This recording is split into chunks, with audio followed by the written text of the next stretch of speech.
이봐, 박 사장, 지금 누구 앞에서 훈계질이야.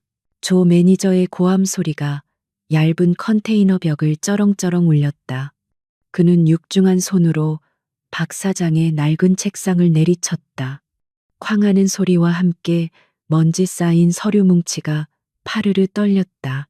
낡은 책상 위, 유일한 사치품처럼 보였던 작은 난초 화분이 바닥으로 떨어져 산산조각 났지만 그 소리조차 조 매니저의 목소리에 묻혀버렸다.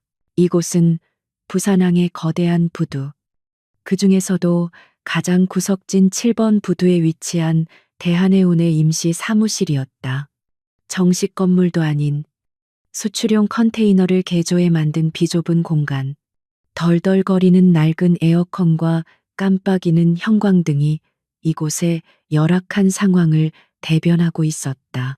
짠바다, 냄새와 녹슨 쇠, 그리고 기름 냄새가 역하게 뒤섞여 코를 찔렀다. 대한해운의 박 사장은 예수는 좋게 넘어 보이는 깡마른 노인이었다. 그는 검은 양복을 입은 장정세색에 둘러싸여 금방이라도 쓰러질 듯 위태롭게 떨고 있었다. 그의 창백한 얼굴에는 공포와 절망이 동시에 서려 있었다. 그는 간신히 입을 열었다. 조 매니저. 이건 말도 안 돼 잔소. 이 계약조 매니저가 비웃음을 터뜨렸다. 그는 태아 해운의 중개 관리자였지만 그의 행색은 고급 양복을 걸친 용역 깡패나 다름없었다. 이 영감탱이가 아직 상황 파악이 안 되나? 이건 계약이 아니라 통보야. 태아 해운 본사의 방침이라고. 이 서류에 도장 하나 찍으면 박 사장 당신은 여생을 편하게 보낼 수 있어. 조 매니저가 책상 위로 던진 것은 사업 양수도 수정 계약서였다.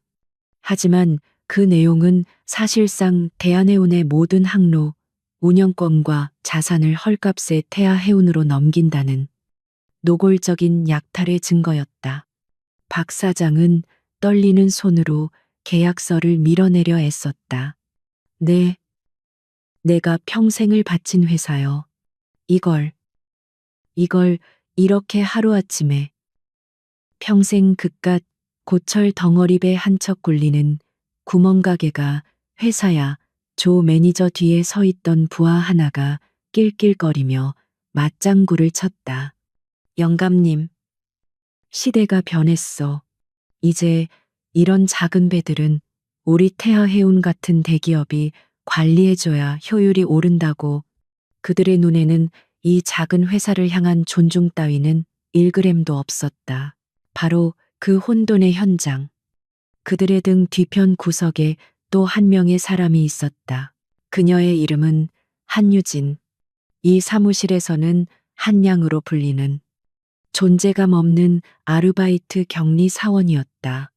그녀는 구석진 자리에 놓인 낡은 책상에서 마치 이 모든 소동이 자신과는 아무런 상관없다는 듯 묵묵히 송장 정리를 하고 있었다. 두꺼운 뿔테 안경에 질끈 묶어 올린 머리카락 몇 가닥이 흘러내려 얼굴을 가리고 있었다. 큼직하고 낡은 회색 가디건은 그녀의 마른 체형을 완전히 감추고 있었다. 그녀의 손가락은 기계적으로 계산기를 두드리고 모니터에 떠 있는 엑셀 시트와 서류철의 숫자를 대조하고 있었다. 조 매니저의 고함 소리, 박 사장의 절박한 신음, 부하들의 비웃음 소리가 이 작은 컨테이너 안을 가득 채웠지만 그녀의 세계는 오직 이 서류들로만 이루어진 듯 고요했다. 그녀는 이 폭력적인 공간에서 유일하게 평온을 유지하는 이질적인 존재였다. 조 매니저는 박 사장이 순순히 굴복하지 않자 더욱 거칠게 그를 몰아붙였다. 박 사장, 솔직히 말해 이 7번 부두의 조용한 항로, 우리가 왜 필요로 하는지 정말 몰라. 당신이 밤마다 몰래 뭘 실어 날랐는지 우리가 모를 것 같아 박 사장의 얼굴이 하얗게 질렸다. 그, 그건, 그것도 이제 끝이야. 조 매니저가 박 사장의 멱살을 잡아채듯 계약서를 쥐어주었다. 이제부터 그 특별한 짐들은 우리 태아 해운이 직접 관리한다. 당신은 그냥 우리가 주는 돈이나 받고 빠져. 이건 당신을 살려주려는 마지막 배려라고. 이것이 바로 검찰이 증거 불충분으로 덮어버린 해운 비리의 실체였다. 태아 해운은 이 작은 하청업체를 이용해 밀수품을 운반하고 있었고, 이제는 그 루트를 통째로 삼키려 하고 있었다. 박 사장은 공포에 질려 입술만 달싹였다. 그때 조 매니저의 부하 중 하나가 사무실 안을 어슬렁거리다 한유진의 책상 옆에 있는 탕비 씨를 발견했다. 매니저님, 이 영감탱이 설득하는데 목이 좀 타네요. 뭐 마실 거 없나? 그는 그렇게 말하며 냉장고를 열려다 말고 구석에서 키보드를 두드리고 있는 한유진을 발견했다. 그는 조 매저니에게 턱짓을 했다. 어이, 조 매니저. 저기 여자애 하나 있네. 조 매니저의 시선이 그제야 한유진에게로 향했다. 그는 짜증스럽다는 듯 미간을 찌푸렸다. 그는 박 사장을 상대하는데 집중하느라 이 작은 사무실에 다른 사람이 더 있다는 사실조차 인지하지 못하고 있었다. 그는 한유진을 위아래로 훑어보았다. 안경, 낡은 가디건, 촌스러운 청바지. 그는 즉각적으로 만만한 대상이라고 결론 내렸다. 야, 조 매니저가 거칠게 불렀다. 한유진의 키보드 소리가 순간 멈칫했다. 하지만 그녀는 고개를 돌리지 않았다. 조 매니저의 심기가 불편해졌다. 감히 자신의 말을 무시하는 듯한 태도였다. 그가 한 걸음 다가가자 박 사장이 다급하게 그를 막아섰다. 조 매니저, 저 아가씨는 상관없소. 그냥 단순 격리 업무 보는 알바생이란 말이오. 아무것도 몰라. 알바생 조 매니저가 박 사장을 거칠게 밀어냈다. 사장이 이 모양이니 알바생 교육도 개판이군. 어른들이 중요한 얘기하고 있는데 어디서 감히 키보드나 두드리고 있어. 그는 한유진의 책상 앞으로 성큼성큼 다가갔다. 그녀의 책상 위에는 복잡한 운항일지와 세관 서류들이 가득했다. 야, 너, 그가 다시 불렀다. 한유진은 천천히 고개를 들었다. 두꺼운 안경 렌즈 너머로. 그녀의 눈은 어떤 감정도 담고 있지 않았다. 그저 조 매니저의 얼굴을 조용히 응시할 뿐이었다. 그 눈빛은 너무나 평온해서 오히려 이 살벌한 분위기 속에서 기묘한 위화감을 자아냈다. 조 매니저는 그녀의 그 멍청해 보이는 평온함에 더욱 화가 치밀었다. 그는 이 여자애가 지금 상황 파악을 전혀 못하고 있다고 생각했다. 너, 귀먹었어. 상사들이 왔으면 최소한 일어나서 인사라도 하고 마실 거라도 내와야 할 거 아냐? 요즘 애들은 기본이 안 돼 있어. 그는 한유진의 책상 위 서류 중 하나를 집어들어 휙휙 넘겨보는 척했다. 어디 보자. 이런 복잡한 서류가 너 같은 여자의 머리로 이해가 되긴 하냐. 숫자는 제대로 맞췄어. 노골적인 무시와 성차별적인 발언이었다. 여긴 애들 놀이터가 아니라고. 조 매니저가 서류를 그녀의 책상 위로 던지듯 내려놓았다. 시끄럽게 방해하지 말고 당장 가서 커피나 좀 타와. 얼음 넣어서. 아, 우리 박 사장님 것도 하나 타드리고. 놀라서 오줌 지리시겠다. 그의 부하들이 뒤에서 저질스러운 농담에 낄낄거리며 웃었다. 모든 시선이 한유진에게로 쏠렸다. 박 사장은 안절부절 못하며 그녀가 이 미친놈들의 심기를 더 건드리지 않기만을 바랐다. 조 매니저와 그의 부하들은 이 순진해 보이는 알바생이 겁에 질려 허둥지둥 일어설 것이라 예상했다. 한유진은 조 매니저를 2초간 더 바라보았다. 그녀의 눈동자가 그의 얼굴, 손의 위치, 그리고 그의 뒤에 서 있는 부하들의 자세를 스캔하듯 훑었다. 그리고 그녀는 천천히 고개를 돌렸다. 그녀는 다시 자신의 모니터와 서류철로 시선을 옮겼다. 조 매니저의 명령에 대답도, 반항도, 복종도 하지 않았다. 그녀는 그를 완벽한 무모로 취급했다. 그리고는 아까 멈췄던 작업을 다시 시작했다. 타닥, 타다닥, 정적이 흐르는 컨테이너 사무실 안. 한유진의 키보드 소리만이 다시 울려 퍼지기 시작했다. 그것은 조 매니저의 귀에 세상에서 가장 모욕적인 소리로 들렸다. 타닥, 타다닥. 그 소리는 마치 조용히 타오르는 도화선에 붙은 불꽃 소리 같았다. 깡패처럼 몰려와 고함을 지르던 조 매니저와 그의 부하들, 그리고 공포에 질려있던 박 사장까지. 컨테이너 사무실 안의 모든 공기가 그 순간 얼어붙었다. 조 매니저의 얼굴이 천천히 붉은색에서 자줏빛으로 변해갔다. 이 작은 공간에서 자신의 존재감이, 이 하찮은 계집애의 키보드 소리 하나에 산산조각 나는 것을 느꼈다. 이 미친년이. 조 매니저의 이마에 굵은 핏대가 섰다. 그는 부하들 앞에서 체면을 구겼다는 사실에 이성을 잃기 직전이었다. 이 알바생은 자신을 무시한 것이 아니었다. 아예 없는 사람 취급을 해버린 것이다.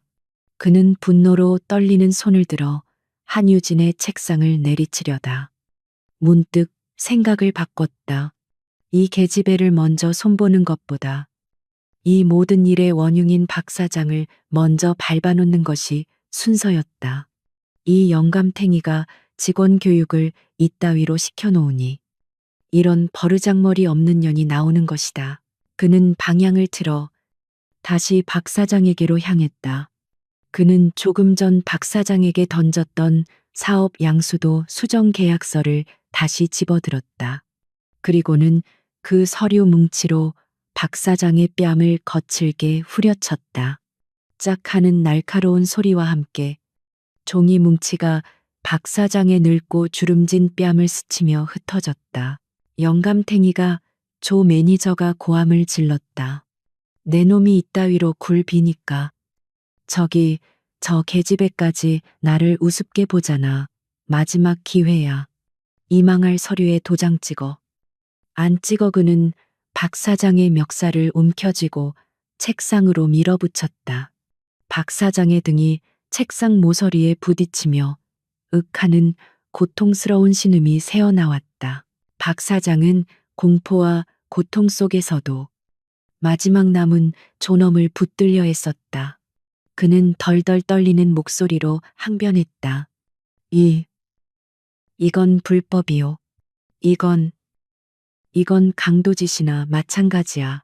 이 계약서대로면 내 운영비조차 나오질 않아. 이건 그냥 죽으라는 소리잖소.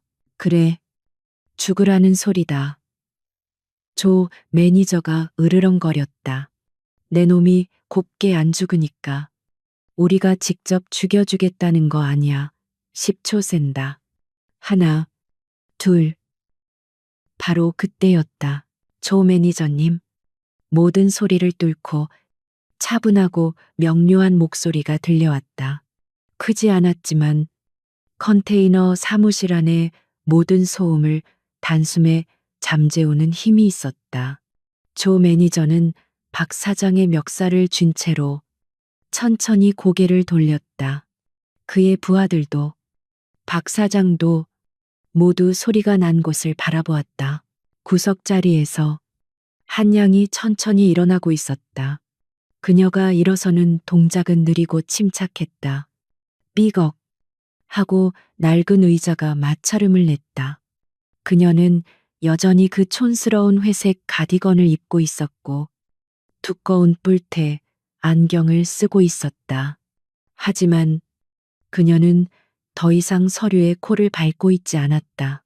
그녀는 조 매니저를 정면으로 똑바로 응시하고 있었다. 방금 그 행위는 한유진이 입을 열었 폭행 및 협박죄에 해당됩니다. 조 매니저는 순간 자기가 무슨 말을 들었는지 이해하지 못했다. 그리고 그 계약서, 한유진이 박 사장의 책상 위에 흩어진 서류를 턱짓으로 가리켰다. 그것 역시 무효입니다. 뭐라고 조 매니저가 실소를 터뜨렸다. 한유진은 기계처럼 정확한 톤으로 말을 이었다. 대한민국 하도급 거래 공정화에 관한 법률 및 기사와 대한해운 간에 체결된 표준 하도급 계약서 제5조 2항에 따르면 원사업자는 수급사업자에게 불이익을 줄 수 있는 계약 조건의 변경 시 최소 30일 이전에 서면으로 통지하고 협의해야 합니다. 지금 매니저님이 가져오신 그 서류는 절차와 내용을 모두 위반한 법적 효력이 없는 종이 조각입니다. 컨테이너 안은 완벽한 정적에 휩싸였다. 박 사장은 입을 벌린 채 한유진을 바라보았다. 저 순하고 말없던 알바생이 지금 무슨 말을 하는 것인가? 조 매니저의 부하들도 낄낄거리던 웃음을 멈추고 이 예상치 못한 상황에 당황한 기색이 역력했다. 정적을 깬 것은 조 매니저의 광기 어린 웃음소리였다. 푸하하하, 뭐야. 지금 어디서 법 조항이라도 하나 외워왔어. 조 매니저가 박 사장의 멱살을 놓고 배를 잡고 웃으며 한유진에게로 천천히 다가왔다. 야, 너 진짜 웃기는 년이네. 대학에서 법학개론이라도 주워들었냐? 아니면 사시 준비라도 해. 그는 한유진의 바로 앞까지 다가와 그녀를 위아래로 훑어보았다.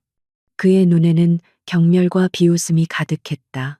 어쭈, 꼬라지는 새님처럼 해가지고 어디서 감히 이조 매니저님 앞에서 법을 들먹여. 이것이 그들의 치명적인 실수였다.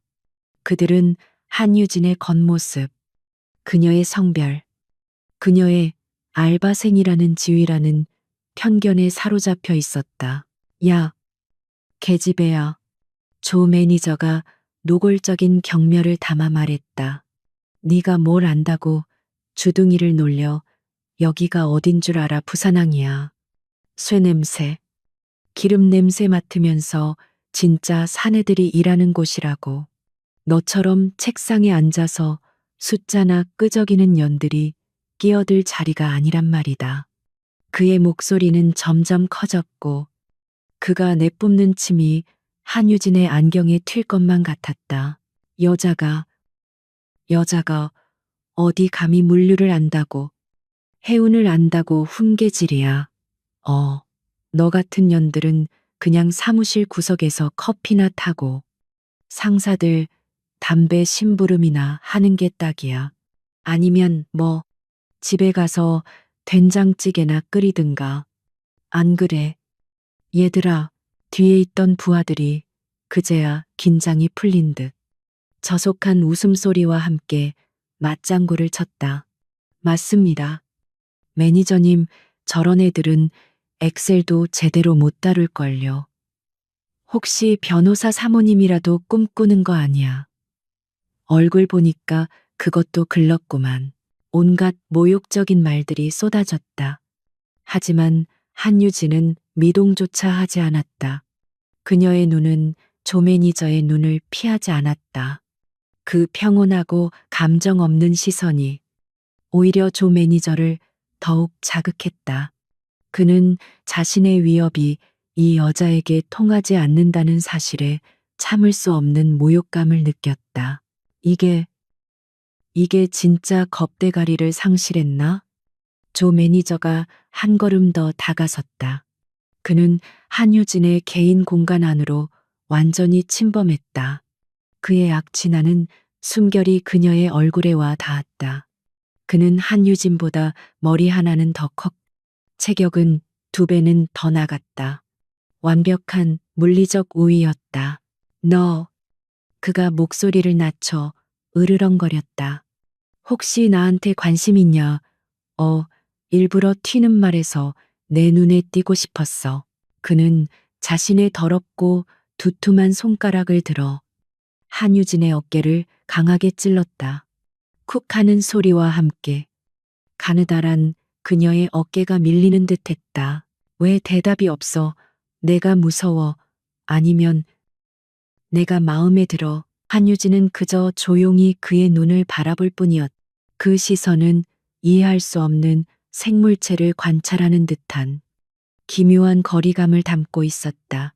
그 차가운 무관심에 조 매니저의 마지막 이성의 끈이 끊어졌다. 이 시발년이 사람 말을 무시해. 그가 다시 한번 손가락으로, 이번에는 더 강하게 그녀의 어깨를 밀쳤다. 야, 대답하라고. 한유진의 몸이 뒤로 살짝 밀렸다. 그러나 그녀는 넘어지지 않았다. 그녀는 마치 발에 뿌리라도 밝힌 듯 정확히 밀린 만큼만 뒤로 갔다가 다시 제자리로 돌아와 굳건히 그녀의 2발은 어깨 너비로 벌어져 있었고 무게 중심은 완벽하게 잡혀 있었다. 그것은 수천 수만 번의 훈련으로 다져진 본능적인 준비 자세였다. 하지만 조 매니저와 그의 부하들은 무술의 무자도 모르는 문외한들이었다. 그들의 눈에는 그저 이 깡마른 계집애가 자신들의 위협 앞에서도 뻔뻔하게 버티고 서 있는 것으로밖에 보이지 않았다. 제법인데 버티는 거야. 지금 조 매니저가 어이없다는 듯 웃었다. 좋아. 네가 얼마나 버티는지 한번 보자. 내깐년이 아무리 똑똑한 척 해봤자 결국 힘 앞에서는. 그는 한유진을 겁주기 위해 손을 번쩍 들어 올렸다. 마치 그녀의 뺨이라도 때릴 것처럼. 그의 손이 한유진의 얼굴을 향해 날아가는 바로 그 찰나였다. 조 매니저의 손바닥이 한유진의 뺨을 향해 거칠게 날아들었다. 그것은 명백한 폭력이자 이 공간의 지배자가 누구인지를 힘으로 확인시키려는 오만한 과시였다. 그의 부하들은 이 버르장머리 없는 년이 드디어 쓴맛을 보게 될 것이라 생각하며 희죽거렸다. 박 사장은 안 돼. 라고 외칠 시간조차 없었다. 짝. 하지만 둔탁한 마찰음은 모두가 예상했던 뺨에서 울리지 않았다. 조 매니저의 손목. 그의 굵은 손목이 허공에서 멈춰 있었다. 멈춘 것이 아니었다. 붙잡혀 있었다. 한유진의 가늘고 하얗다고만 생각했던 그 왼손에 어떻게, 언제 뻗었는지조차 아무도 인지하지 못했다. 그녀의 손은 조 매니저의 손목을 마치 강철 집게처럼 움켜쥐고 있었다. 인연이. 조 매니저의 얼굴이 당혹감으로 일그러졌다. 그는 자신의 손목을 비틀어 빼내려 했지만 놀랍게도 꼼짝도 하지 않았다. 깡마른 알바생의 소나기라고는 도저히 믿을 수 없는 악력이었다. 마치 바위 틈에 팔이 끼인 듯한 감각이었다. 이거 안 나. 네가 감히 누굴. 그의 분노가 모욕감으로 그리고 다시 광기로 변해가던 찰나였다. 조 매니저 그만하시오. 사무실의 정적을 깬 것은 공포에 질려 있던 박 사장의 절박한 외침이었다. 그는 더 이상 이 어린 알바생이 자신 때문에 봉변을 당하는 것을 지켜볼 수만은 없었다.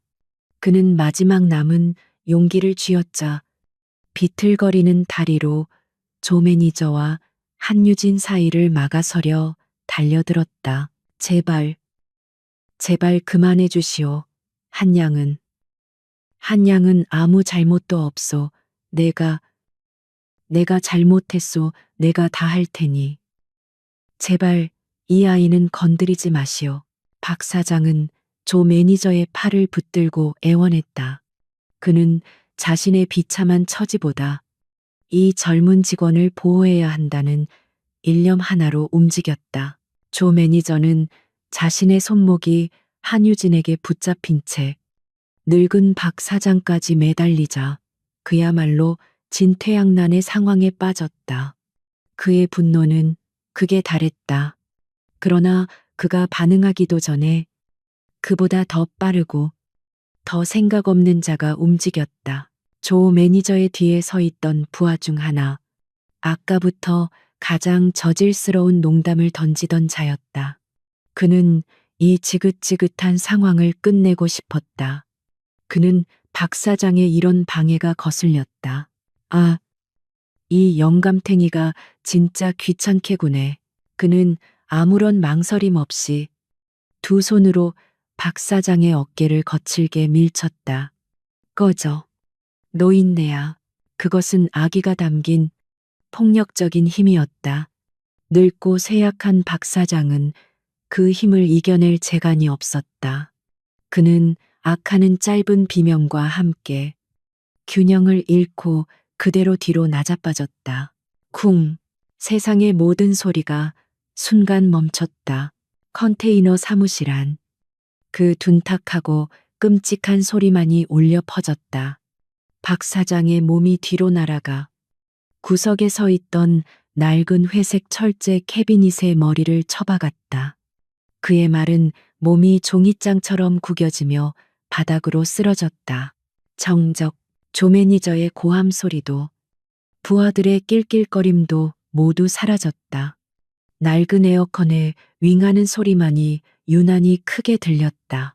조 매니저는 붙잡혔던 손목의 힘이 스르르 풀리는 것을 느꼈다. 한유진이 그의 손목을 놓아준 것이었다. 그는 자신의 손목을 내려다볼 생각도 박 사장을 돌아볼 생각도 하지 못했다. 그저 그 소리에 압도당해 있었. 흑, 흑. 박 사장이 쓰러진 곳에서 가느다란 신음소리가 새어나왔다. 그는 바닥에 엎드린 채 가늘게 떨고 있었다. 그리고 무언가가 흘러나오고 있었다. 캐비닛 모서리에 부딪힌 그의 관자놀이에서 붉은 피가 흘러나와 그의 희끗희끗한 머리카락을 적시기 시작했다. 피는 얇은 줄기를 이루며 차갑고 더러운 사무실 바닥으로 뚝뚝 떨어졌다. 짠바다 냄새와 쇠냄새 사이로 비릿한 혈향이 퍼져나갔다. 그것이 넘지 말아야 할 선이었다.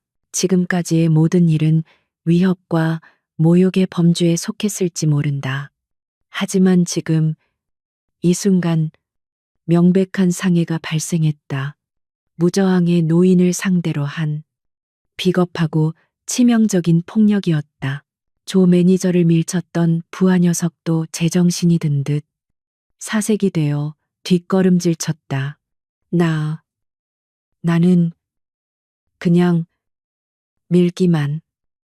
그는 자신이 저지른 일의 무게를 그제야 깨달은 듯 했다.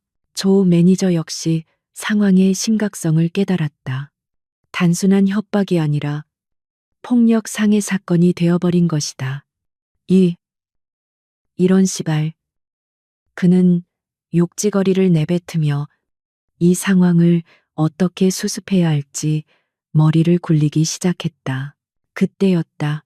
모두의 시선이 피 흘리는 노인에게 고정되어 있을 때 한유진은 움직였다. 그녀는 천천히, 아주 천천히 자신의 두꺼운 뿔테 안경을 벗었다.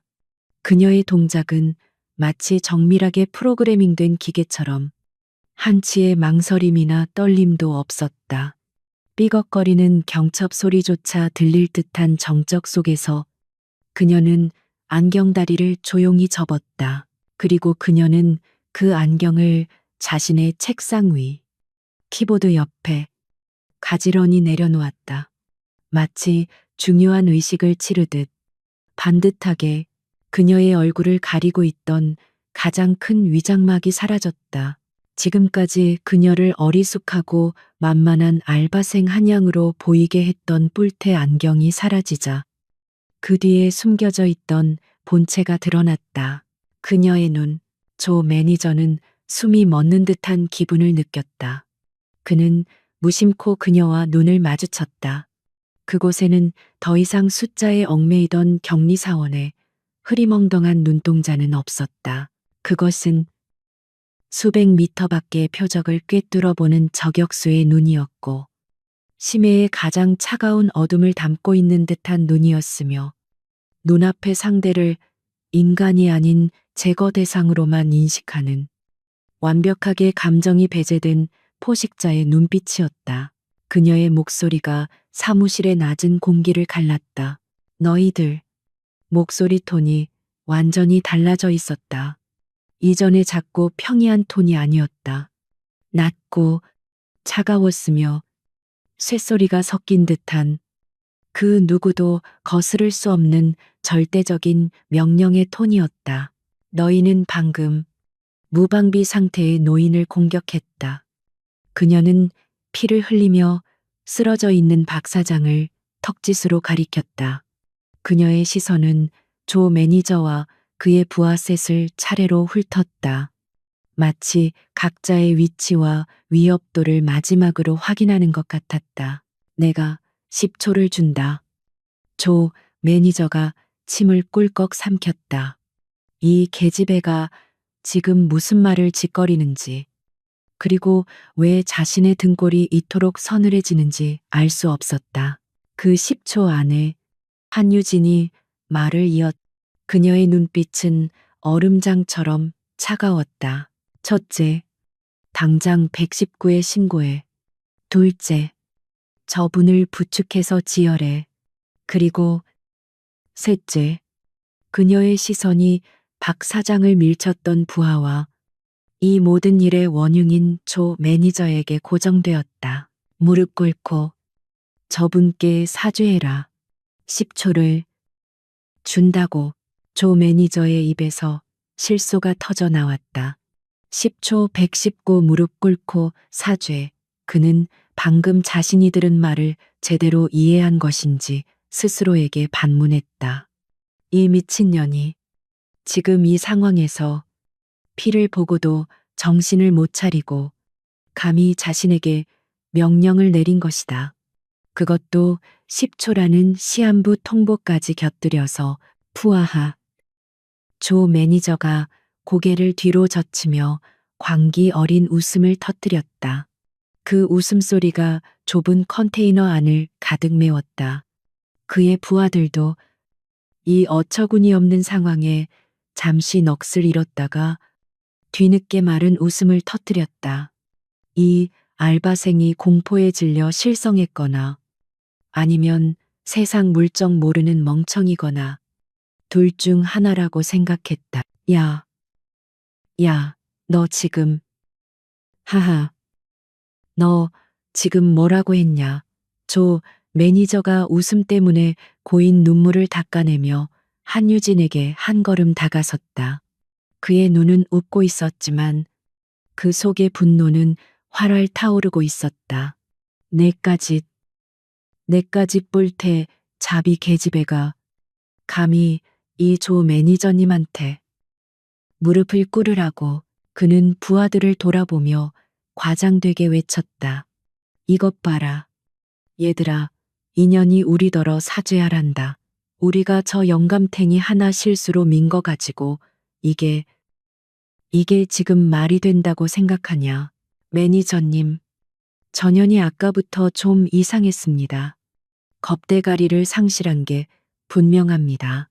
아니면 어디서 영화라도 한 편 찍는 줄 아나 봅니다.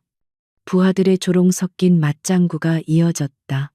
그들의 눈에 안경을 벗은 한유진의 모습은 그저 발악하는 것, 혹은 주제도 모르고 나대는 것으로밖에 보이지 않았다. 그녀가 내뿜는 살기나 그녀의 달라진 눈빛 따위는 그들의 무지하고 오만한 편견의 필터를 통과하지 못했다. 오직 조 매니저만이 어렴풋한 위화감을 느끼고 있었다. 분명히 저 계집애는 웃음기 하나 없는 얼음장 같은 눈으로 자신을 꿰뚫어 보고 있었다. 저것은 공포에 질린 자의 눈이 아니었다. 하지만 그는 그 위화감을 모욕감으로 덮어버렸다. 감히 부하들 앞에서 이런 하찮은 여자에게 위축되는 모습을 보일 수는 없었다. 좋아. 10초라고 했지. 조 매니저가 손목시계를 내려다보는 척했다. 어디? 10초 뒤에 뭐가 일어나는지 한번 보자. 네가 뭘 할 수 있는데 저 영감탱이처럼 대가리라도 밟고 빌 거냐 아니면 경찰이라도 부를 거야 불러. 마음껏 불러 경찰이 오기 전에 내년 입을 먼저 찢어버릴 테니까. 그는 한유진의 턱을 향해 손가락질하며 고함을 질렀다. 김 실장, 뭐해? 그가 가장 덩치가 큰 부하를 불렀다. 김 실장이라고 불린 사내. 그는 아까부터 말없이 조 매니저의 뒤를 지키고 있던 가장 위협적인 인물이었다. 그는 키가 190cm는 좋게 넘어 보였고 양복이 터질 듯한 근육질의 몸을 가지고 있었다. 전현 아주 버르장머리를 뜯어 고쳐놔. 저 시끄러운 주둥이부터 틀어막아 버려 질질 끌고 와서 저 영감탱이 옆에 나란히 무릎 꿇려. 조 매니저의 명령이 떨어졌다. 김 실장은 귀찮다는 듯 고개를 한번 까딱하고는 한유진을 향해 육중한 몸을 움직이기 시작했다. 그의 얼굴에는 어떤 망설임이나 감정도 없었다. 그저 명령받은 일을 처리하러 가는 기계 같았다. 그는 이 깡마른 여자를 제압하는데 3초 이상 걸릴 것이라고는 상상조차 하지 않았다. 그의 생각은 이 사무실의 다른 모든 남자들과 마찬가지로 편견에 사로잡혀 있었다. 여자, 마른 체구, 사무직, 그에게 한유진은 그저 쉽게 부서지는 사물에 불과했다. 그는 거대한 손을 뻗어 그녀의 머리채를 한 번에 움켜쥐려 했다. 그것이 가장 빠르고 확실하게 제압하는 방법이라 생각했다. 그가 한유진의 3미터 앞으로 다가섰다. 2미터, 1미터, 그의 손이 그녀의 머리카락을 향해 뻗어나가는 바로 그 순간 시간이 멈춘 것 같았다. 아니, 한유진의 시간만이 믿을 수 없는 속도로 가속되었다. 김 실장의 눈에는 방금 전까지 눈앞에 있던 먹잇감이 시야에서 사라졌다. 그가 하고 인지하기도 전에 그의 육중한 몸이 공중으로 떠오르는 기묘한 감각에 휩싸였다. 한유진은 공격하지 않았다. 그녀는 김 실장이 뻗은 손, 그 공격의 시작점을 파고들었다. 그녀의 왼손이 김 실장의 뻗은 팔목을 낚아챘다. 동시에 그녀의 몸은 시계 반대 방향으로 반바퀴 회전하며 그의 품 안으로 파고들었다. 그녀의 오른쪽 어깨가 그의 겨드랑이 아래, 정확히 무게 중심의 축이 되는 곳에 자리 잡았다. 그녀는 그를 들어 올리려 하지 않았다. 그럴 필요도 없었다. 그녀는 그저 자신을 향해 돌진하던 김 실장의 거대한 관성과 무게를 이용할 뿐이었다. 그녀는 190cm 거구의 무게 중심을 자신의 어깨를 축으로 삼아 그대로 흘려보냈다. 김 실장의 입에서 나온 마지막 말이었다. 그의 몸은 자신이 달려들던 힘에 한유진의 기술이 더해져 통제 불능의 상태로 공중을 날았다. 그는 자신의 몸이 왜 하늘을 보고 있는지, 왜 발이 땅에서 떨어졌는지 이해할 틈도 없었다. 쾅! 컨테이너 사무실이 무너질 듯한 굉음이 울렸다. 김 실장의 거대한 몸뚱이가 조금 전 조 매니저가 박 사장을 밀어붙였던 바로 그 낡은 책상 위로 포물선을 그리며 처박혔다. 100kg이 넘는 육중한 덩어리가 책상을 그대로 덮쳤고 낡은 나무 책상은 그 무게를 이기지 못하고 우지끈하는 비명과 함께 박살이 났다. 모니터가 날아가고 서류가 공중으로 흩날렸다. 박살 난 책상 파편과 함께 김 실장의 몸이 바닥으로 처박혔다. 그는 미동도 하지 않았다. 후두부와 척추가 책상 모서리에 그대로 내리꽂혔다. 그는 신음소리 하나 내지 못하고 눈을 뜬 채로 기절해 버렸다. 이 모든 일이 일어나는데 걸린 시간. 정확히 3초. 컨테이너 사무실 안에는 다시 정적이 찾아왔다. 3초 전과는 비교도 할 수 없는 숨막히는 침묵이었다. 낡은 에어컨의 윙 소리조차 이 끔찍한 정적에 먹혀버린 듯했다. 조 매니저는 웃음을 멈췄다. 박 사장을 밀쳤던 부하 조폭일과 아직 조 매니저 옆에 서 있던 부하 조폭이는 얼굴이 하얗게 질려 있었다. 그들은 자신들의 눈앞에서 벌어진 일을 믿을 수 없었다. 방금 전까지 자신들의 대장격이었던 김 실장이 저 깡마른 여자의 손에 단 3초 만에 종잇장처럼 날아가 버렸다. 그리고 그녀, 한유진, 그녀는 김 실장이 날아갔던 방향을 잠시 바라보다가 천천히 고개를 돌렸다. 그녀는 땀 한 방울 흘리지 않았다. 숨소리 하나 거칠어지지 않았다. 헝클어진 머리카락 한 올 없었다. 그녀는 그저 3초 전과 똑같은 자세로 그 자리에 서 있었다. 마치 거대한 파리를 한 마리 잡았다는 듯 태연하게 그녀의 시선이 굳어버린 조 매니저와 남은 2명의 부하에게로 향했다. 자, 그녀의 차가운 목소리가 침묵을 깼다. 이제 2놈 남았네. 그제야 조 매니저와 부하들은 깨달았다. 이것은 발악이 아니었다. 농담은 더더욱 아니었다. 이것은 사냥이었다. 그리고 자신들은 지금 완벽하게 잘못된 상대를 사냥감으로 골랐다는 것을 조 매니저의 머릿속에서 아까 그녀가 했던 말들이 뒤늦게 재생되기 시작했다. 법률 제5조 2항. 그건 단순한 알바생이 외울 수 있는 수준이 아니었다. 그리고 방금 전에 그 움직임. 그것은 평범한 여자가 할 수 있는 몸놀림이 아니었다. 조 매니저의 턱이 공포로 덜덜 떨리기 시작했다. 그는 자신도 모르게 한 걸음 뒤로 물러섰다. 그는 떨리는 손가락으로 한유진을 가리켰다. 너 대체 정체가 뭐야? 조 매니저의 공포에 질린 질문이 피냄새와 먼지로 뒤엉킨 컨테이너 사무실의 공기를 갈랐다. 그 순간 한유진의 10초 카운트다운 따위는 이미 의미가 없어졌다.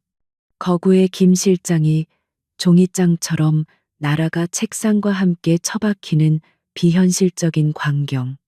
그 충격은 남아있는 2명의 부하에게서 마지막 남은 이성의 끈을 끊어버렸다.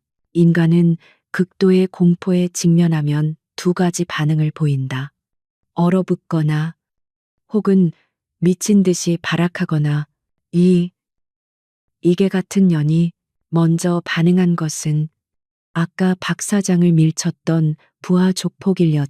그는 자신의 동료가 그것도 자신들이 가장 의지하던 김 실장이 저 연약해 보이는 여자에게 단 한 방에 쓰러졌다는 사실을 받아들일 수 없었다. 공포가 분노로, 분노가 사리로 변질되었다. 네가 감히 김 실장님을. 그는 허리춤을 뒤지더니 재킷 안쪽에서 무언가를 꺼내들었다. 찰칵, 금속성의 날카로운 마찰음과 함께 은빛 칼날이 형광등 불빛에 번뜩였다. 7cm는 좋게 되어 보이는 날카로운 접이식 나이프였다. 죽여버릴 거야. 이년아. 그래, 같이 덤벼 전현 혼자야. 그 옆에 있던 마지막 부하 조폭이도 칼을 보자 그나마 용기가 생긴 듯 고함을 질렀다. 그들은 이성이 마비된 짐승처럼 이 상황을 끝내기 위해 가장 원시적인 방법을 선택했다. 둘이 동시에 덤벼들면 저 여자가 아무리 날고 긴다 해도 어쩔 수 없을 것이라 판단했다. 죽어. 칼을 든 녀석 조폭일이 먼저 비명과 함께 한유진의 복부를 향해 칼을 찔러 넣었다. 나머지 녀석 조폭이도 그 뒤를 따라 그녀의 어깨를 붙잡기 위해 거대한 팔을 벌리고 달려들었다. 그것은 이성을 잃은 사리로 가득 찬 미친 짐승들의 돌격이었다. 하지만 한유진의 눈에 그들의 움직임은 마치 느린 화면처럼 보였다. 그녀는 피하지 않았다. 오히려 반보 앞으로 나아갔. 첫 번째, 칼을 든 놈 조폭일. 그녀는 칼날이 자신의 옷에 닿기 직전 몸을 살짝 비틀어 궤도를 피했다. 동시에 그녀의 왼손이 번개처럼 움직여 칼을 쥔 조폭일의 손목을 아래에서 위로 낚아채듯 움켜쥐었다. 악손목 관절이 꺾인 조폭일이 비명을 질렀다. 한유진은 멈추지 않았다. 그녀의 오른손 팔꿈치가 턱을 가격하기 위해 솟구친 것이 아니었다. 그녀의 팔꿈치는 조폭일의 팔꿈치 안쪽, 정확히 척골신경이 지나는 급소를 위에서 아래로 수직으로 내리찍었다. 뚝 하는 소리와 함께 조폭일의 팔 전체에 강력한 전류가 흐른 듯한 충격이 퍼졌다. 그의 소나기에서 힘이 풀리며 그가 그토록 흉흉하게 겨누었던 접이식 나이프가 땡그랑 소리를 내며 바닥으로 떨어졌다. 하지만 그걸로 끝이 아니었다. 한유진은 반사적으로 고통을 호소하며 몸을 굽히는 조폭일의 턱을 이번에는 손바닥으로 가볍게 밀어 올렸다. 그리고 빈틈이 생긴 그의 복부, 정확히 명치 소랄플렉스를 향해 간결하고 깊숙하게 주먹을 찔러 넣었다. 조폭일은 숨이 막혔다. 폐 속의 모든 공기가 한꺼번에 빠져나가는 듯한 고통이었다. 그는 눈알이 튀어나올 것 같은 충격 속에서 소리 없는 비명을 지르며 그대로 바닥에 쓰러져 새우처럼 몸을 말았다. 거품을 물고 그는 완전히 전투불능 상태가 되었다.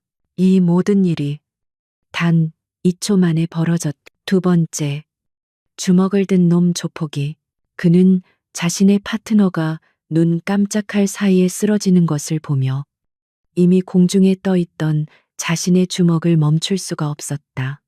그는 겁에 질린 채 이미 궤도가 흐트러진 헛스윙을 한유진의 머리를 향해 날렸다.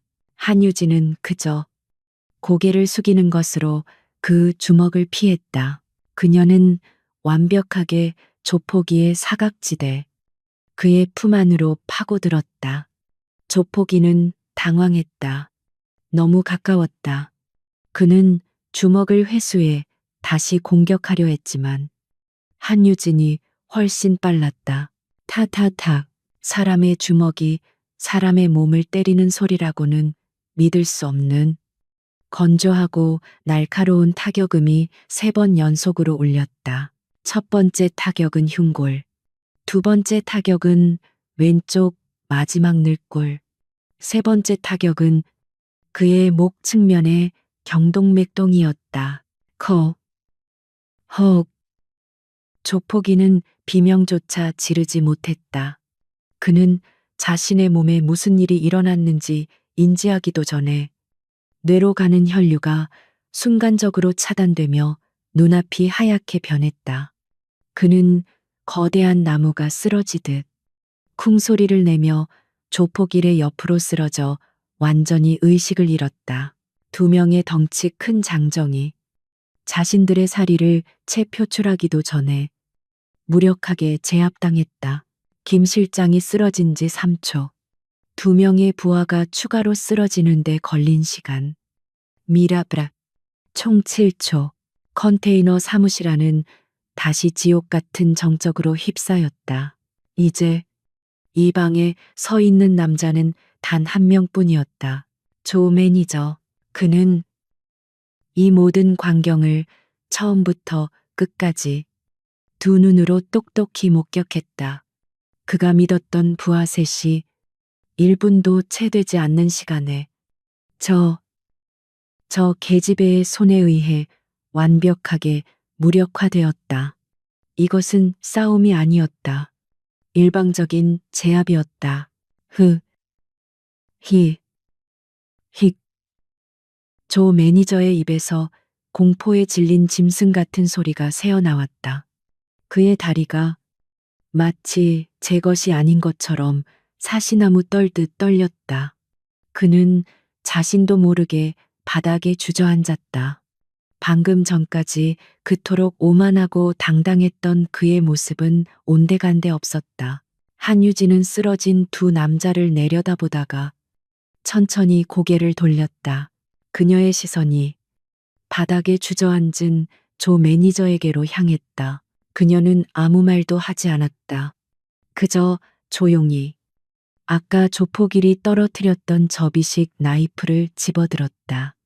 은빛 칼날이 그녀의 차가운 눈빛을 반사했다. 살려, 살려. 조 매니저의 이성이 완전히 마비되었다. 그는 바지를 적시는 뜨거운 굴욕감을 느끼며 내 발로 기기 시작했다. 그는 살아야 한다는 본능 하나만으로 컨테이너 출입문을 향해 필사적으로 기어갔다. 잘못했어요. 제발. 그는 늙은 박 사장에게 그리고 이 정체불명의 여자에게 자신이 저지른 짓 따위는 이미 잊은 지 오래였다. 오직 이 지옥 같은 공간에서 벗어나고 싶다는 생각뿐이었다. 그가 간신히 문손잡이에 손을 뻗으려는 찰나였다. 링, 공기를 가르는 날카로운 소리가 들렸다. 아, 조 매니저가 비명을 질렀다. 고통 때문이 아니었다. 자신의 바지, 값비싼 실크, 정장 바지가랑이가 컨테이너의 낡은 나무 바닥에 고정되어 버렸다. 한유진이 던진 접이식 나이프가 정확히 그의 다리 사이를 스쳐 그의 바지자락을 꿰뚫고 바닥에 깊숙이 밝혀버린 것이다. 그는 단 1mm도 움직일 수 없게 완벽하게 박제되어 버렸다. 총 시간 을바도스리에 한유진은 이 모든 위협을 제압하는데 1분도 채 쓰지 않았다. 그녀는 바닥에 박힌 칼을 그리고 오줌을 지리며 울고 있는 조 매니저를 잠시 내려다보았다. 그녀의 눈에는 경멸도 분노도 없었다. 그저 임무 완료라는 듯한 무감각한 시선뿐이었다. 그녀는 그에게서 등을 돌렸다. 그리고 그녀는 천천히 가장 중요한 사람에게로 걸어갔다. 케빈이 모서리에서 피를 흘리며 쓰러져 있는 박 사장에게로. 컨테이너 사무실은 마치 폭풍이 휩쓸고 지나간 후의 고요함. 그 이질적인 정적에 휩싸였다. 공기 중에는 피와 먼지, 그리고 공포가 남긴 지독한 오줌 냄새가 뒤섞여 있었다. 조 매니저는 자신의 바지가랑이가 바닥에 못 박힌 채 감히 뒤를 돌아볼 엄두도 내지 못했다. 그는 그저 짐승처럼 엎드린 채 등 뒤에서 들려오는 모든 소리에 신경을 곤두세웠다. 3명의 건장한 남자가 비명조차 지르지 못하고 쓰러져 신음하고 있었다. 김 실장은 박살난 책상 잔해 속에서 여전히 의식을 찾지 못했고 칼을 들었던 녀석 조폭일은 명치를 맞은 충격으로 폐가 쪼그라든 듯 끄, 끄 하는 소리만 간신히 내뱉었다. 마지막 녀석 조폭이 은목을 맞은 충격으로 완전히 실신해 있었다. 한유진은 이 아비규환의 현장을 마치 방금 청소를 마친 사람이 먼지를 툭툭 털어내듯 무심하게 지나쳤다. 그녀는 바닥에 주저앉아 울부짖는 조 매니저에게 눈길 한 번 주지 않았. 그녀의 발걸음은 망설임 없이 이 사태의 원인이자 가장 시급한 부상자인 박 사장에게로 향했다. 사장님, 그녀의 목소리는 불과 1분 전에 그 살기등등했던 쇳소리가 아니었다. 다시 낮고 차분한 한양의 목소리로 돌아와 있었다. 하지만 그 속에는 이전에는 없던 흔들림 없는 단단함이 배어 있었다. 박 사장님, 정신 차리실 수 있겠습니까? 한유진은 박 사장의 곁에 한쪽 무릎을 꿇고 앉았다. 박 사장은 철제 캐비닛 모서리에 머리를 부딪힌 충격으로 반쯤 의식을 잃은 채 가느다란 신음만 내뱉고 있었다. 관자놀이에서 흘러나온 피가 그의 뺨을 타고 내려와 바닥에 작은 웅덩이를 만들고 있었다. 한유진의 눈이 상처 부위를 빠르고 정확하게 스캔했다. 다행히 출혈이 뿜어져 나오는 동맥 출혈은 아니었다. 하지만 찢어진 상처 열상가 꽤 깊어 보였다. 이대로 두면 과다출혈이나 쇼크가 올 수 있었다. 그녀는 지체 없이 일어섰다. 그리고는 탕비실 구석에 처박혀 있던 아무도 쓰지 않던 낡은 구급 상자를 찾아냈다. 먼지를 훅 풀어내고 상자를 열자 소독약과 말라붙은 거즈 몇 개가 전부였다. 전문적인 처치를 하기엔 턱없이 부족했다. 하지만 그녀는 망설이지 않았다. 그녀는 구급상자에서 가장 깨끗해 보이는 압박붕대와 거즈를 꺼냈다. 그리고는 자신의 낡은 회색 가디건, 그토록 그녀를 연약하게 보이게 만들었던 그 위장막의 소매를 망설임 없이 찢어냈다. 북 하는 소리와 함께 그녀의 가느다란 팔뚝이 드러났다. 그곳에는 겉보기와는 전혀 다른 밀도 높게 압축된 잔근육들이 핏줄과 함께 선명하게 드러나 있었다. 그녀는 찢어낸 옷가지로 박 사장의 상처 주변을 조심스럽게 닦아낸 뒤 거즈를 대고 압박붕대로 능숙하게 머리를 감쌌다. 그것은 응급처치 교본에 나오는 그대로의 완벽하고 신속한 동작이었다. 수백 번은 반복해본 솜씨였다. 박 사장이 고통스러운 신음을 냈다. 그는 천천히 눈을 떴고 흐릿한 시야 속으로 자신을 내려다보는 한유진의 얼굴이 들어왔다. 그는 지금 무슨 일이 벌어졌는지, 자신이 왜 바닥에 누워 있는지, 그리고 왜 한양이 저런 무서운 눈을 하고 자신을 내려다보는지 혼란스러웠다. 박 사장님, 괜찮습니다. 한유진이 그의 어깨를 가볍게 두드렸다. 움직이지 마십시오. 구급차가 곧 올 겁니다. 한양. 박 사장이 덜덜 떨리는 손을 들어 그녀의 팔을 잡으려 했었다. 도망가. 저 깡패들이. 괜찮습니다. 한유진이 그의 손을 조용히 잡아주었. 다 끝났습니다. 사장님. 그녀는 박 사장을 안심시킨 뒤 천천히 일어섰다. 그리고 자신의 주머니에서 낡은 엑셀 시트와 송장이 아니라 검은색의 투박한 위성 전화를 꺼내들었다. 그것은 이 낡은 컨테이너 사무실에 그 어떤 물건과도 어울리지 않는 완벽히 이질적인 물체였다. 일반적인 스마트폰이 아니었다. 군용 수준의 보안이 탑재된 암호화된 통신 장비였다. 그녀는 110이나 119를 누르지 않았다. 그녀는 12자리에 무작위 숫자처럼 보이는 번호를 망설임 없이 눌렀다. 강지, 두 하는 기계적인 연결음이 들렸다. 단 2번의 신호음이 울린 뒤 찰칵 소리와 함께 전화가 연결되었다. 수화기 너머에서는 어떤 인사말이나 소속을 밝히는 소리도 들리지 않았다. 그저 완벽한 침묵, 상대방이 듣고 있다는 신호였다.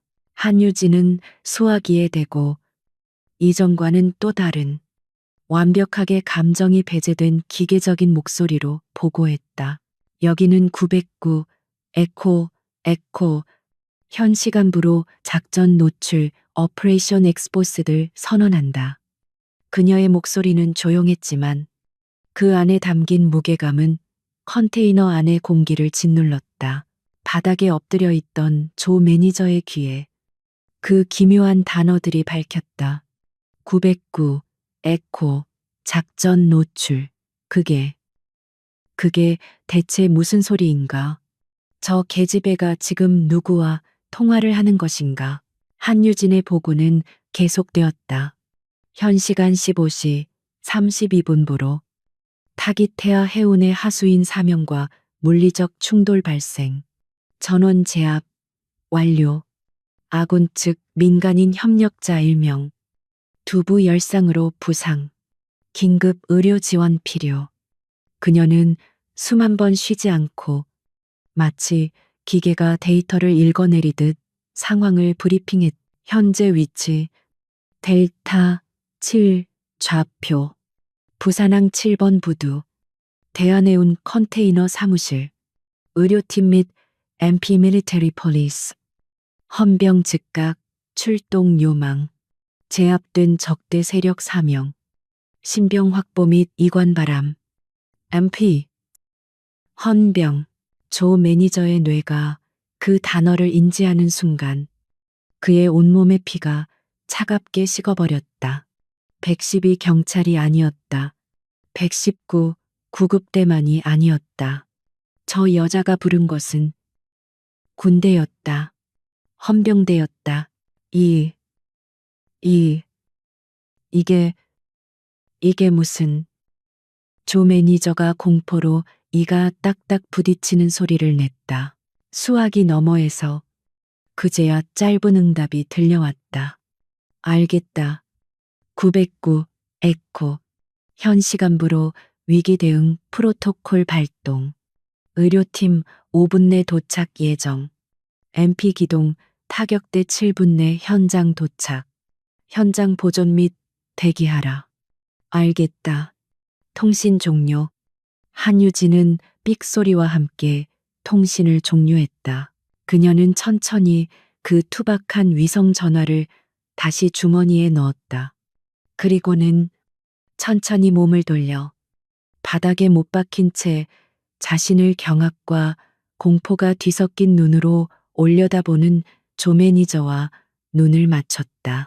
지금까지 그녀를 가리고 있던 모든 위장막, 낡은 가디건, 두꺼운 뿔테 안경 비록 벗었지만 어리숙한 알바생의 태도, 이 모든 것이 사라지고 압도적인 실체가 드러나는 순간이었다.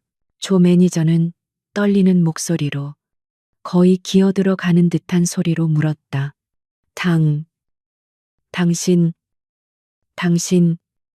대체, 정체가 뭐야? 조발링조. MP. 그게 대체. 한유진은 그에게로 천천히 걸어갔다. 그녀의 군화 발자국 소리가 뚜벅, 뚜벅, 낡은 바닥을 울렸다. 그녀는 바닥에 밝힌 나이프 바로 앞, 조 매니저의 코앞에 멈춰 섰다. 그녀는 그를 내려다보았다.